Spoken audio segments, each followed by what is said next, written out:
নমস্কার, সুরমা বার্তায় আপনাদের স্বাগত জানাই। আমি মনীষা। দেখে নিচ্ছি আজকের সংবাদ শিরোনাম। লক্ষ্য লোকসভা নির্বাচন, প্রথমবারের মতো আসামে রাত্রিযাপন প্রধানমন্ত্রী মোদীর। কাছাড়ে আবারও সংঘটিত হলো হিট অ্যান্ড রানের ঘটনা। অজ্ঞাত গাড়ির ধাক্কায় প্রাণ গেল আর্মি জওয়ানের। ব্যর্থ অভিজ্ঞ রেলের ইঞ্জিনিয়ার, সেই রেলের ইঞ্জিন ঠিক করে দেখালো বদরপুরের এক অখ্যাত ব্যক্তি।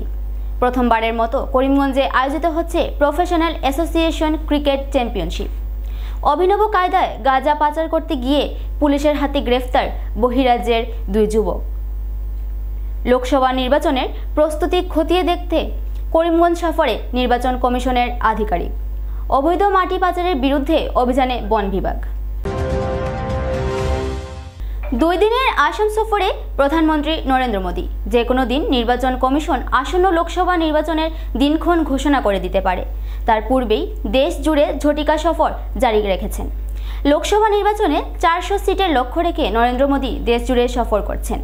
7 ও 8 মার্চ 2 দিনের সফরে আসামে এসে উপস্থিত হয়েছেন প্রধানমন্ত্রী নরেন্দ্র মোদী।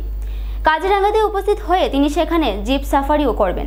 এছাড়াও জোরহাটে এক জনসভাতেও অংশগ্রহণ করবেন তিনি।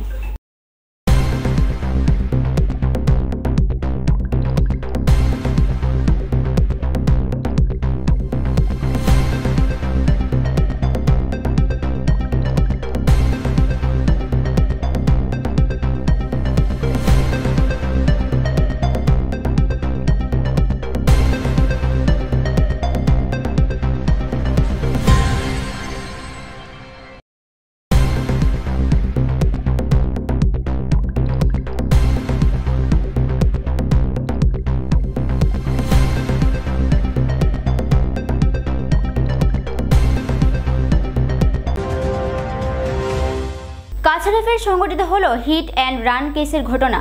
কাছাড়ের রানীঘাটে অজ্ঞাত গাড়ির ধাক্কায় মৃত্যু বাইক আরোহী এক আর্মি জওয়ানের। রাতে শিলচরকালীন সংযোগী সড়কে এই ভয়ঙ্কর সড়ক দুর্ঘটনা সংঘটিত হয়।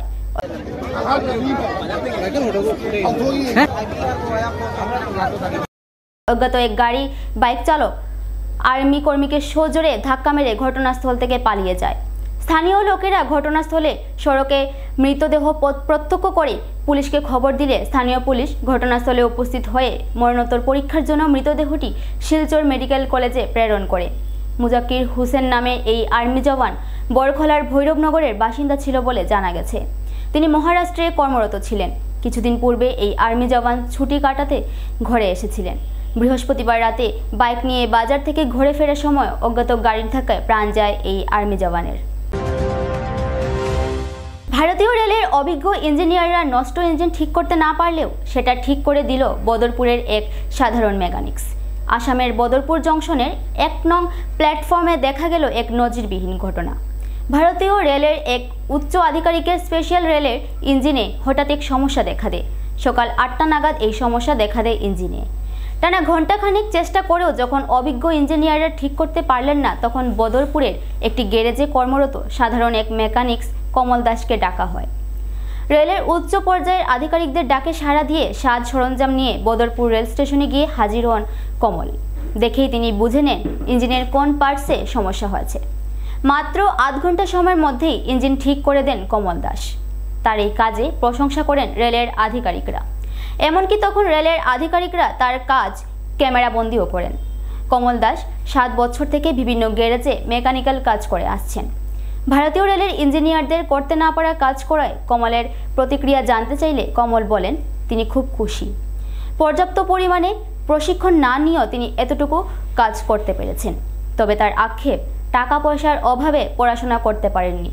সঠিক গাইডেন্স পেলে তিনি হয়তো আজ আরও উন্নতমানের জায়গায় কাজ করতে পারতেন। তার কর্মদক্ষতার নজর রেখে ভারতীয় রেলে যে কোনো একটি চাকরি দিতে ভারত সরকার ও রেলের উচ্চ পর্যায়ের আধিকারিকদের কাছে দাবি জানিয়েছে কমল দাস।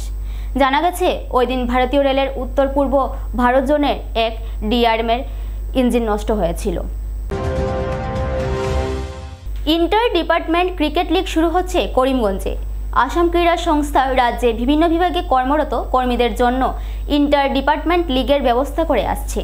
এরই অঙ্গ হিসেবে করিমগঞ্জ জেলা ক্রীড়া সংস্থা প্রথমবারের মতো করিমগঞ্জে ইন্টার ডিপার্টমেন্ট ও প্রফেশনাল ডিপার্টমেন্টদের ক্রিকেট প্রতিযোগিতা আয়োজিত করছে।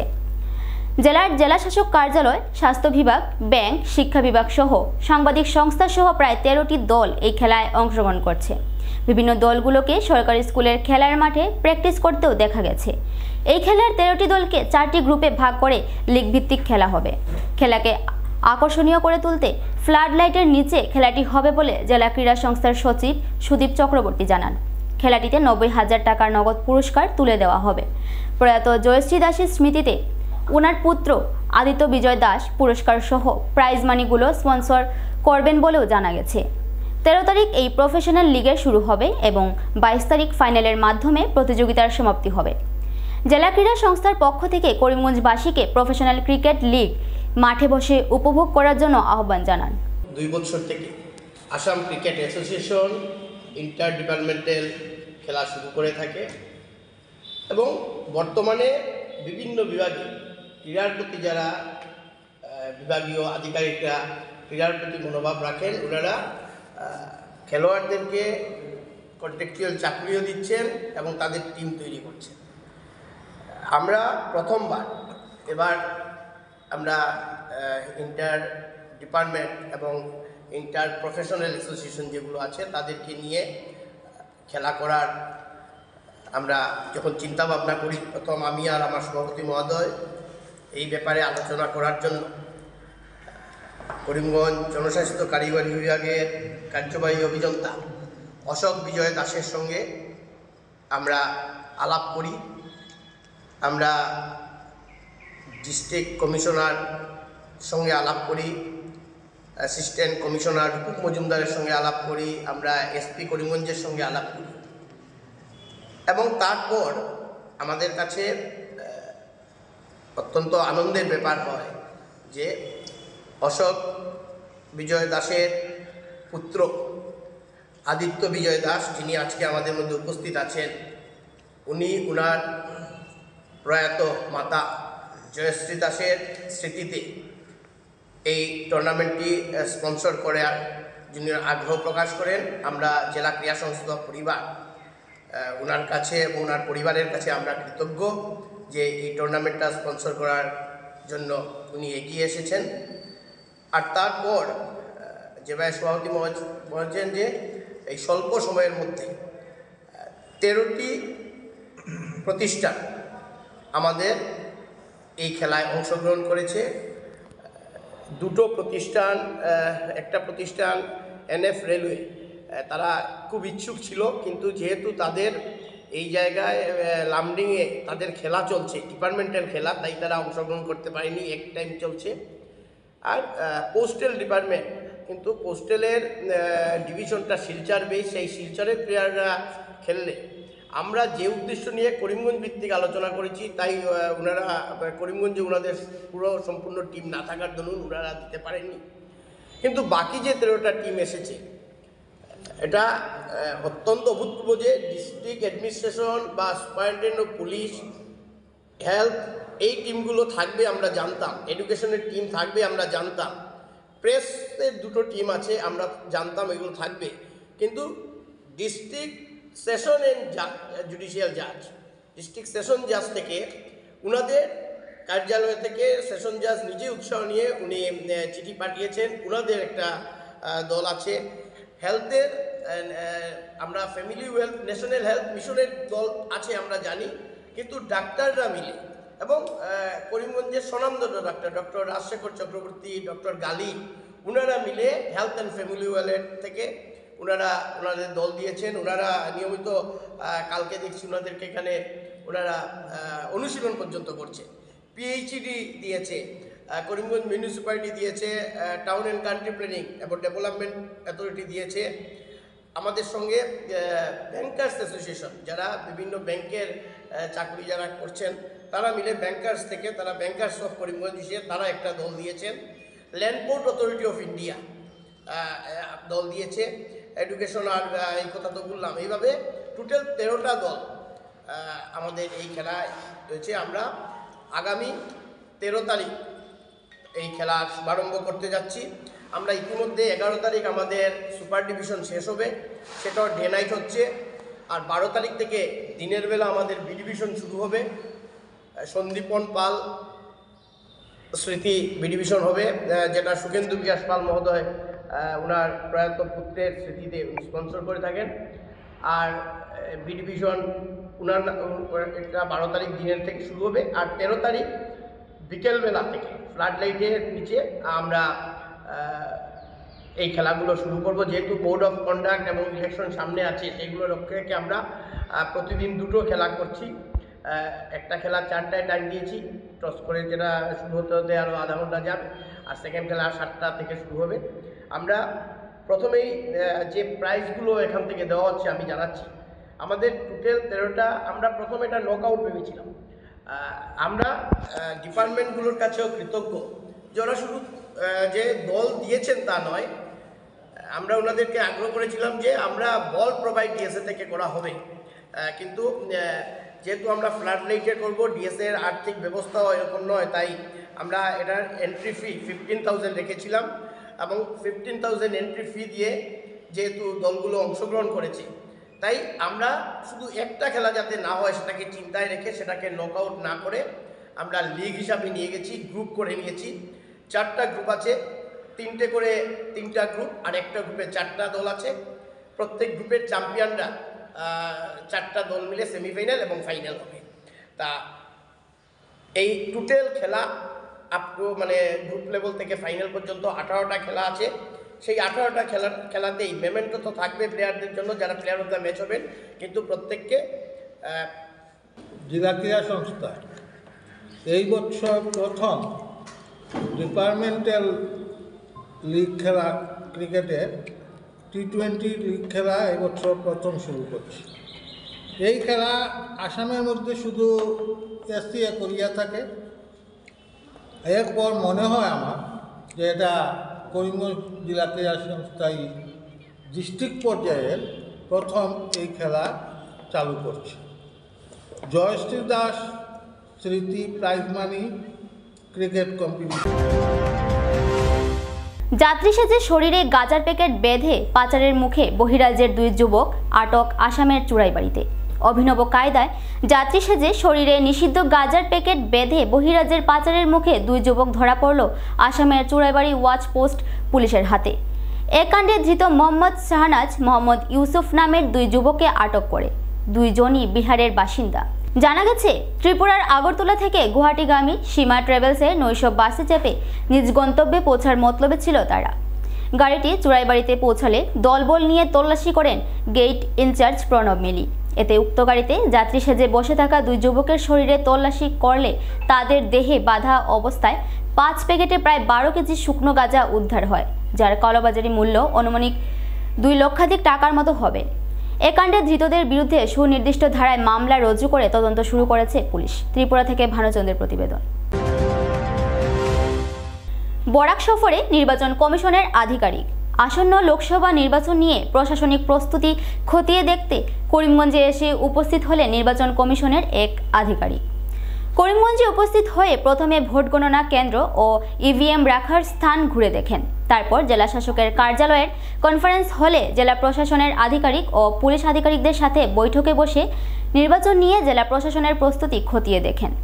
এদিন তিনি পোলিং স্টেশন নিয়ে ওঠা অভিযোগও খারিজ করেন এবং বলেন, নভেম্বর মাসে পোলিং স্টেশনের খসড়া বানানোর পর সকল রাজনৈতিক দলগুলোর সাথে আলোচনা করেই মূল তালিকা প্রকাশ করা হয়েছে। এখন পর্যন্ত এই বছর নির্বাচনে প্রত্যেকটি বিধানসভা কেন্দ্রতে একটি মডেল পোলিং স্টেশনের পাশাপাশি নতুন ভোটারদের মধ্যে ভোটদানের সচেতনতা গড়ে তোলার জন্য কলেজ স্তরে নতুন ভোটার সচেতনতা সভা সহ নানান অনুষ্ঠান আয়োজনের রূপরেখাও তৈরি করা হয়। आज मेरा आने का यहाँ उद्देश्य था कि बराक वैली में जो अभी पार्लियामेंट इलेक्शन होगा उसका प्रिपेयर्डनेस कैसा है और स्ट्रॉन्ग रूम काउंटिंग सेंटर का अरेंजमेंट ठीक से किया जा रहा है कि नहीं। तो मैं आज अभी पहले करीमगंज पहुँचा। स्ट्रॉन्ग रूम का अरेंजमेंट यहाँ चल रहा है और काउंटिंग सेंटर भी मैंने कहाँ सेटअप करेंगे देखा। पोस्टल बैलेट के लिए भी काउंटिंग सेंटर वहीं में उसी बिल्डिंग में किया जाएगा। फिर हम लोगों ने आज सभी अधिकारियों के साथ डीसी साहब, एसपी साहब और उनके जो नीचे अधिकारी हैं सबसे डिस्कस किया कि अभी वोटर लिस्ट फाइनल तैयार होना है जो निकलेगा। उसके बाद इलेक्शन को कंडक्ट करने के लिए क्या क्या तैयारी जरूरी है, कहाँ कहाँ हमको सेंट्रल पैरामिलिट्री फोर्सेस का जमावड़ा करना होगा, कहाँ हम वेबकास्टिंग करेंगे, किस तरह फ्री एंड फेयर पोल हम लोग कर सकें और लोग बिना भय के वोट दान कर सकें, उसके लिए क्या क्या अरेंजमेंट करना है उसके लिए हम लोगों ने सबको निर्देश दिया और किस तरह से लोग पोस्टल बैलेट भी कर पाएंगे उसके बारे में भी हमने आलोचना की है। और थोड़ा ज़िला प्रशासन को हमने कहा है कि अभी इलेक्शन मोड में है और क्योंकि इलेक्शन अभी एकदम पास और कुछ दिनों में शायद इलेक्शन अनाउंस भी हो जाएगा और ज़िला के लोग इसके लिए कार्य। अच्छा, ऐसा सब कोई कंप्लेंट आया नहीं, क्योंकि हम लोगों ने जब draft list of polling station publish किया था उसमें भी प्रत्येक डीसी ने राजनीतिक दलों के साथ विचार विमर्श किया था। हमारे पास माइन्यूट्स की मीटिंग का उनके साथ प्रत्येक राजनीतिक दल जो मीटिंग अटेंड किया था उसके बाद पोलिंग स्टेशन का लिस्ट फाइनल किया गया। उसमें ये दो चीज़ों का खास ध्यान रखा गया था कि तो 2 किलोमीटर के अंदर हो, थोड़ा बहुत इधर उधर हो सकता है 100-200 मीटर, कई बार कोई उपयुक्त बिल्डिंग अगर ना मिले, लेकिन प्राय 2 किलोमीटर के आसपास हो और एक ही बिल्डिंग में 2 LAC का पोलिंग स्टेशन नहीं हो सकता, ये उसमें गाइडलाइन है। तो ये ध्यान में रख के ऑलरेडी पोलिंग स्टेशन का लिस्ट फाइनल किया गया था और ड्राफ्ट के समय के बाद जब प्राय 1 महीने 1.5 महीने बाद उसके बाद ड्राफ्ट वोटिंग लिस्ट पब्लिश हुआ, उसके बाद भी हमारे पास कोई ऐसा कंप्लेंट नहीं है, किसी राजनीतिक दल से भी नहीं आया और पब्लिक से भी नहीं आया हमारे पास ऐसा कंप्लेंट। तो अब स्पेसिफिक कंप्लेंट अब अगर आएगा तो उसके लिए वो समय निकल चुका है, लेकिन ये लिस्ट पब्लिश हो गया था हमारा प्राय नवंबर में पब्लिश हो गया था और 8 नवंबर के बाद अब तक हमारे पास रिटर्न इसका कोई कंप्लेंट किसी राजनीतिक दल या समाज से नहीं मिला। मिशन दिया है कि जो पिछला वोटर ID कार्ड है वही मान्य होगा। वोटर ID कार्ड एक आइडेंटिटी डॉक्यूमेंट है, मतलब जैसे आधार मेरा आइडेंटिटी डॉक्यूमेंट है कि मैं अनुराग गोयल हूँ, तो उसी तरह वोटर कार्ड भी आइडेंटिटी डॉक्यूमेंट है जिसमें मेरा नाम या वोटर का नाम मेरे पिताजी का या मेरे हस्बैंड का नाम है, लेकिन वो कौन सा LAC और कौन सा पोलिंग स्टेशन वो उसमें अलग हो सकता है, उसके कोई अंतर नहीं पड़ेगा।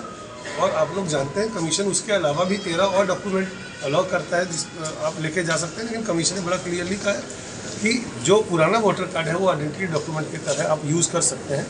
अभी हम लोग खाली जो लोग फॉर्म 6 के थ्रू नए वोटर जो एडिशन हुए हैं और फॉर्म 8 के थ्रू जो शिफ्टिंग होकर एडिशन हुए हैं उन्हीं को ही खाली नया जो एपिक कार्ड है वो दिया जा रहा है, क्योंकि अदरवाइज इतने कम समय में प्राय 2.5 करोड़ वोटर को कार्ड देना संभव नहीं है। तो कमीशन ने ये डायरेक्शन दिया पुराना वोटर कार्ड ही मान्य होगा। नया कार्ड कब दिया जाएगा इसके बारे में चर्चा हम पार्लियामेंट इलेक्शन के बाद कमीशन के साथ करेंगे। বনাঞ্চল ধ্বংসকারীদের বিরুদ্ধে অভিযানে বন বিভাগ, অবৈধ মাটি পাচারকারীদের বিরুদ্ধে ধরপাকড় শুরু করলো বন বিভাগ।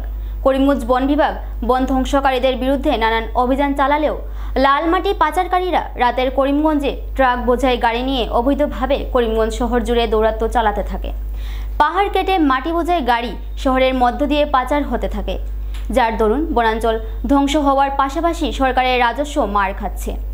বৃহস্পতিবার রাতে বন বিভাগের সদর রেঞ্জার করিমগঞ্জ সদরের উপকণ্ঠে কালীগঞ্জের বাগবাড়ি এলাকায় অভিযান চালিয়ে অবৈধ মাটি কারবারের সাথে জড়িত 4টি গাড়ি আটক করে। অবৈধ মাটি পাচারকারীদের বিরুদ্ধে এই অভিযান জারি থাকবে বলে জানান বন বিভাগের সদর রেঞ্জার।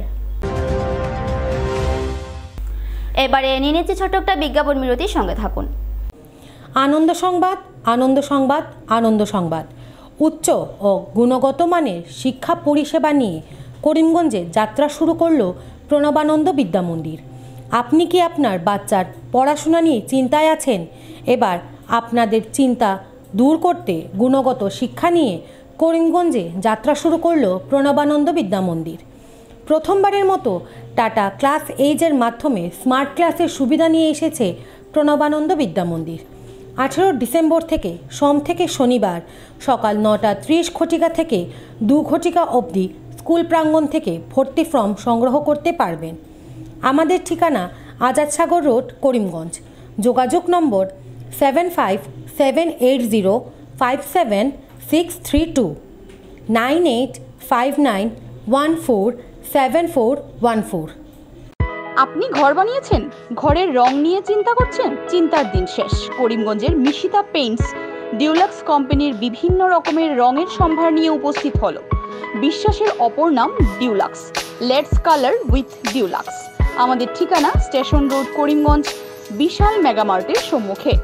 যোগাযোগ নম্বর 9854299300, 9401449722।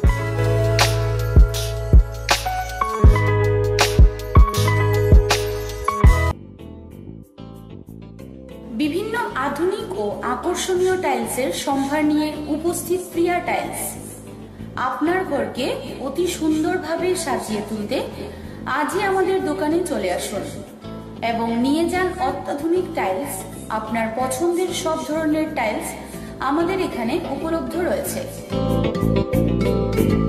আমাদের ঠিকানা Chandras plaza, near Vishal Megamart, station road, Karimganj. Mobile 9101805530, 9957709784।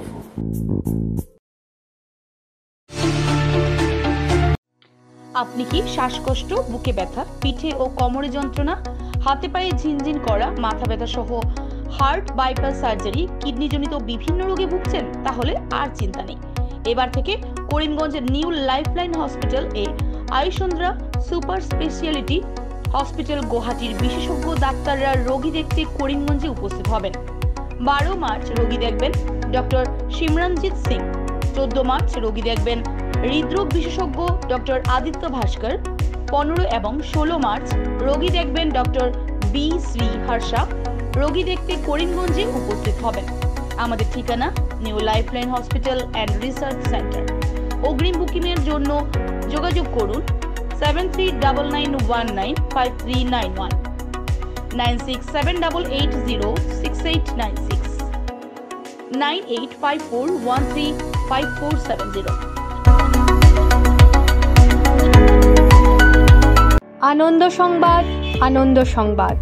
করিমগঞ্জে এই প্রথম 3D সিটি স্ক্যানের সুবিধা নিয়ে এলো Karimganj health city, Banamali road, Karimganj. পুরো শরীর 3D সিটি স্ক্যানের সুবিধা এখন পাচ্ছেন করিমগঞ্জে। আন্তর্জাতিকভাবে বিখ্যাত ডাক্তার দ্বারা রিপোর্ট। 3D সিটি স্ক্যানের জন্য যোগাযোগ করুন telephone 038432600705, mobile 9678033047। Karimganj health city, Banamali road, Karimganj আপনাদের সেবায় নিয়োজিত।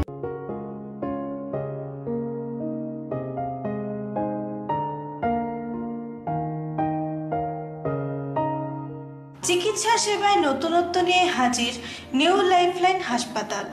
অত্যাধুনিক প্রযুক্তিতে এখানে pinhole surgery, gallbladder, appendix surgery করা হয়। শিলচর মেডিকেল কলেজের সার্জারি বিভাগের অতিরিক্ত প্রফেসর ডক্টর RC শ্যাম সার্জারিগুলি করবেন। তাছাড়া তিনি প্রতি শনিবার বিকেল 3টে থেকে OPD-তে রোগী দেখবেন। রয়েছেন শিশুরোগ বিশেষজ্ঞ doctor Gulzar হোসেনও।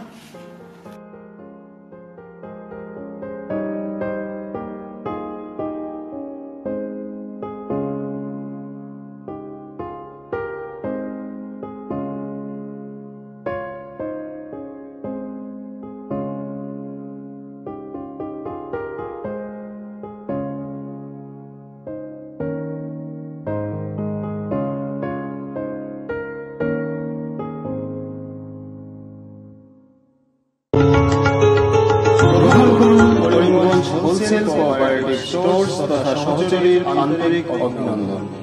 Karimganj wholesale cooperative স্টোর্সের নিয়ন্ত্রণাধীন স্টেশন রোডস্থ বিভাগীয় বিপণী সহযোগী নতুন উদ্যোগে সমৃদ্ধ হয়ে জনগণের সেবায় এগিয়ে এসেছে।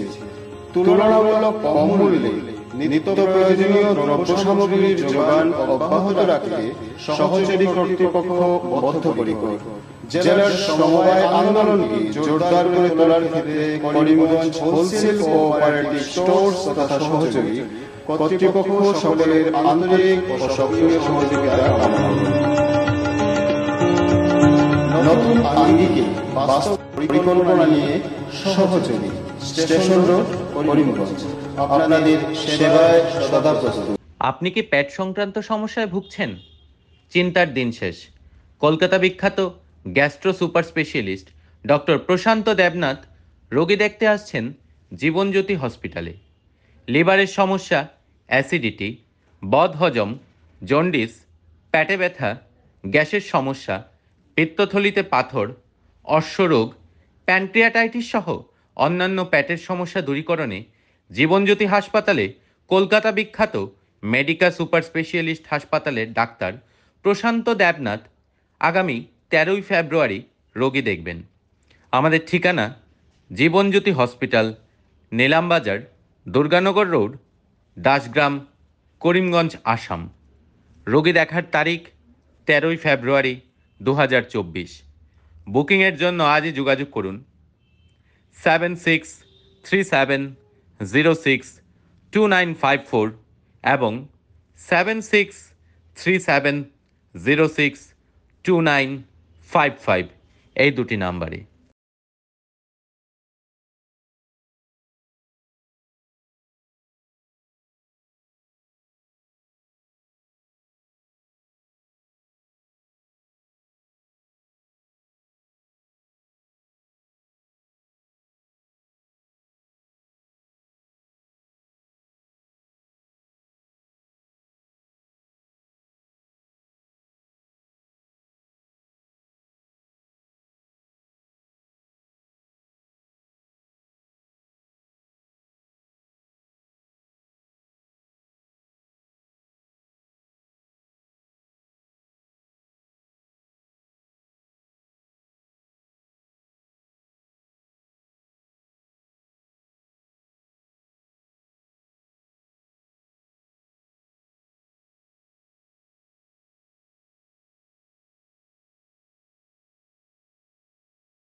সুরমা বার্তা আজ এ পর্যন্তই। আগামীকাল আবার দেখা হবে একই সময় একই চ্যানেলে। নমস্কার।